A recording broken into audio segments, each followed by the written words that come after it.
What if I told you that you could do twice the amount of studying you're doing right now in half of the time? So instead of spending 20 hours a week or 10 hours a week, you could do it in 5 or 10 and do twice the amount that you're doing. And it wouldn't be boring. It wouldn't be hard to get into. Because sometimes, let's face it, it does become boring. It does get hard to get started. It does become hard to stay on track. But what if it doesn't have to be? What if I told you that it could require less effort? It could be more fun and much more exciting. In this video, I'm going to explain for you 11 ways that you can do exactly that, how you can learn to study smart. And this is something that if you follow this process, if you stick with it, it's going to win you the respect and admiration of everyone around you, the teachers that are helping you to get the grades that you want, the students in the classroom that you sit next to, but also, most of all, the person that looks back at you in the mirror every single day. So let's get into it. The first thing that great students do when it comes to studying smart is scheduling their study sessions, breaking their time down. A lot of us, we fail to understand that time is actually something you can control. What do I mean by this? Well, what I mean is you have 24 hours in a day, 86,400 seconds. And the person who has planned and prepared every single one of those to the best of their ability, they're going to get more out of their time.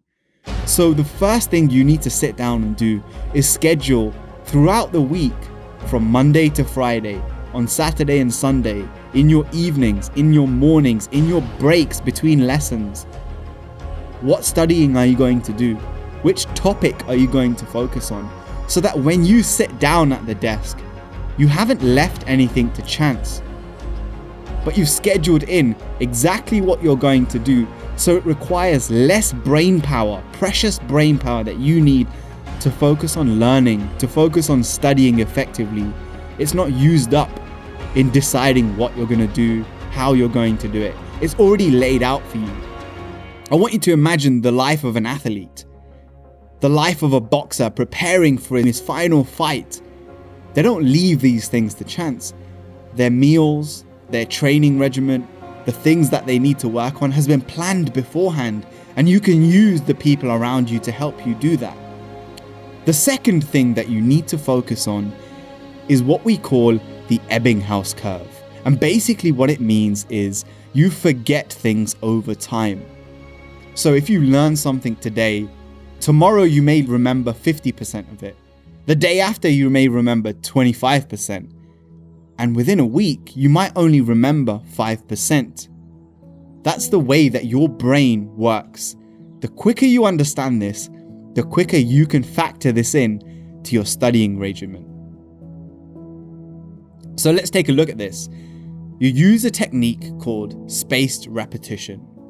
So if you study a topic on day 1, you want to come back to it on day 3, day 5, day 7, and space your repetition out. The more you repeat things, the deeper the memory becomes. And that brings us to the next tip, which is depth of processing. When you take in information, if you want to remember it more effectively, a very powerful way of doing this is to remix that, is to change that information. So if you're looking at information in a textbook, think of a rhyme, think of a pattern, maybe make a video, maybe make a colored diagram, an illustration to help you to change that information, to help you remember it at a deeper level. You don't just want to read it and study it and then regurgitate. You want to change it in some way. So the next thing is get to your spot.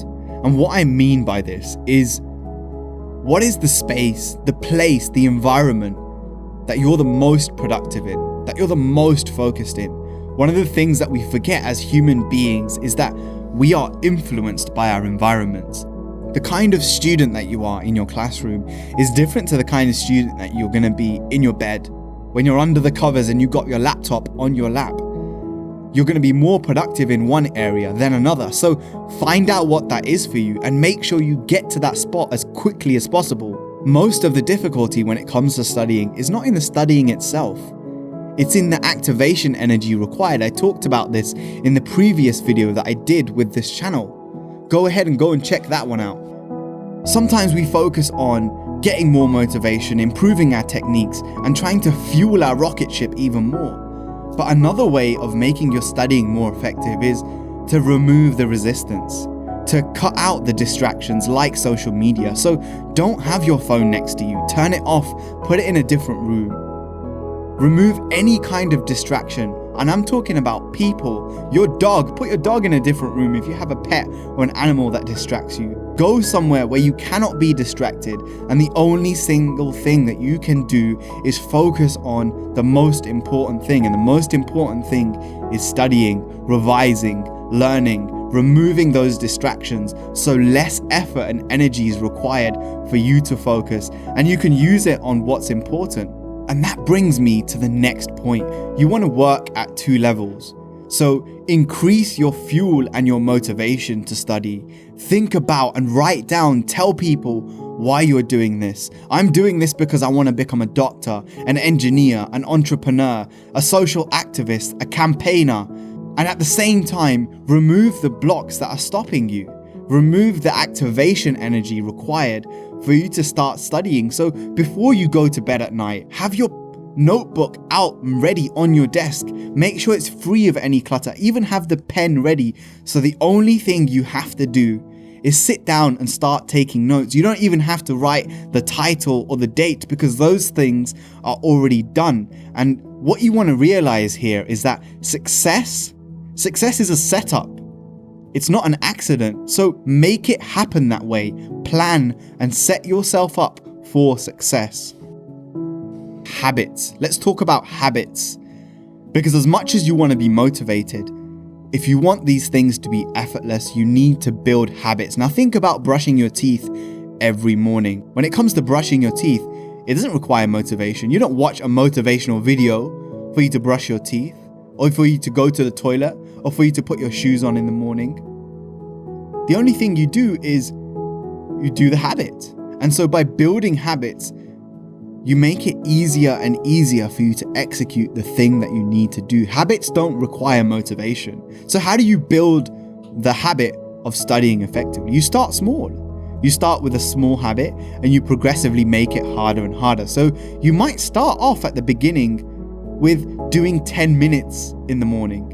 And then your goal is simply to be consistent for 2 weeks, just studying 10 minutes every morning, very focused, very effective. And then you make it 15 minutes, 2 weeks again, very focused, very effective. And then you move to 20 minutes. And the next thing you know, you're doing 2 hours every single morning before you even get to school, college, or university. And you graduate your habits gradually over time. The problem that a lot of us have is we try and do too many things at once, focus on one thing. And that brings me to my next point.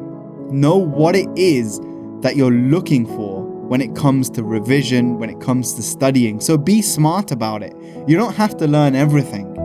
The examiner, the teacher in the classroom, know what it is that they are looking for. Play the game, because this studying game that you're in right now, this period of your life, some of the things that you're learning are functional and some of the things that you're learning are lifelong practical things. So know the difference. If there is something that you need the examiner to see, if there is a way that you need to present your essays, if there's a way that you need to present the information, give it to them that way.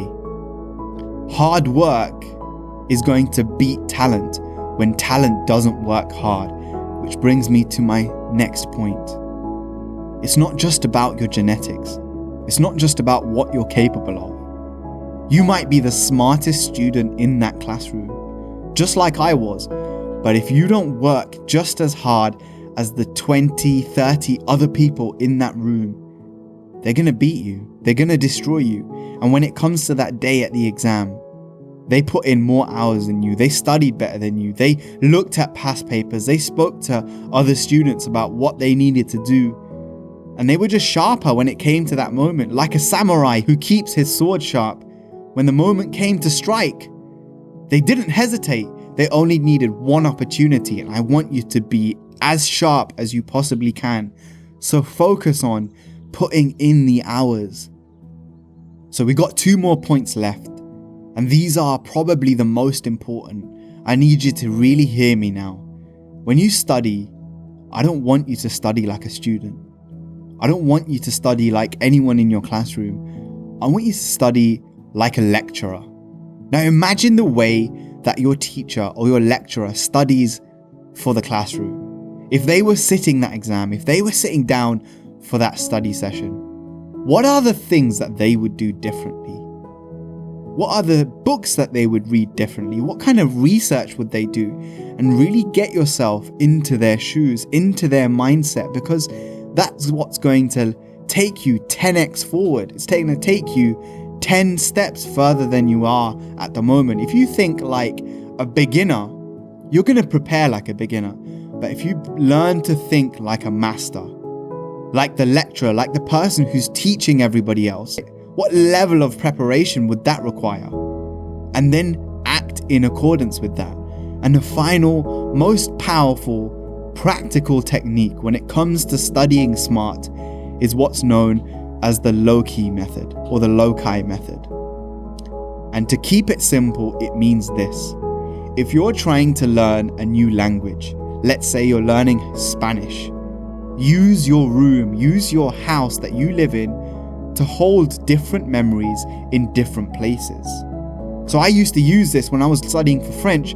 I'd keep all of the things related to sports in one room. I'd keep all the things related to common conversations in my kitchen. And I would put labels on things. The spoon in my kitchen drawer, I knew exactly if I was looking for that information, it's the spoon in the drawer, and if I look at the label in my mind, I can see the word associated with it. So use this so when you're walking around your house has now become a study session, and you're walking inside that matrix. You've hacked the system. So even when you're sitting down to have dinner and you look up, you can see the revision notes for that module that you found difficult. And every single day, you're coming back to what I talked about at the beginning of this video, that spaced repetition. You're repeating what you need to remember again and again, and you've got that depth of processing. The reason this is powerful is because you've created an immersive studying experience, and that's what the greats do. There is no line between studying and not studying. There is no off switch. There's just different levels of immersion. So imagine if you were living in your textbook and you made your physical environment a representation of all the things that you need to learn. You're walking around in this palace of information. And I want to leave you with the most powerful quote of all when it comes to education. There is no end to education. There is no end to the things you learn. It's not that you read a book, you pass the exam, and that's it, you're finished. The whole of your life, from the moment you're born to the moment that you die, is a process of learning. So if you can apply the things here, you schedule your learning, you schedule what you're going to learn when, you space your repetition out, you remix things so you can remember, you get to the spot, you cut out the distractions, you increase your motivation and you remove the blocks. You start with small habits and progressively make them harder and harder and harder. You know what it is that the person you're studying for is looking for, so you learn those things. You're practical about it. You know that hard work beats talent when talent doesn't work. You study like you're a lecturer and not a student, and you use that Loci method to turn the environment that you're in into a wealthy palace of education. There is no reason why you can't achieve more, do more, and like I said at the beginning of the video, you make your studying more effective so you can do twice as much in half the time. And now it's become effortless, exciting, and fun. And those are the 11 ways that you do it. Accept only the best and nothing less. I'll see you in the comments below, and make sure you check out my other video on motivation to study. Peace.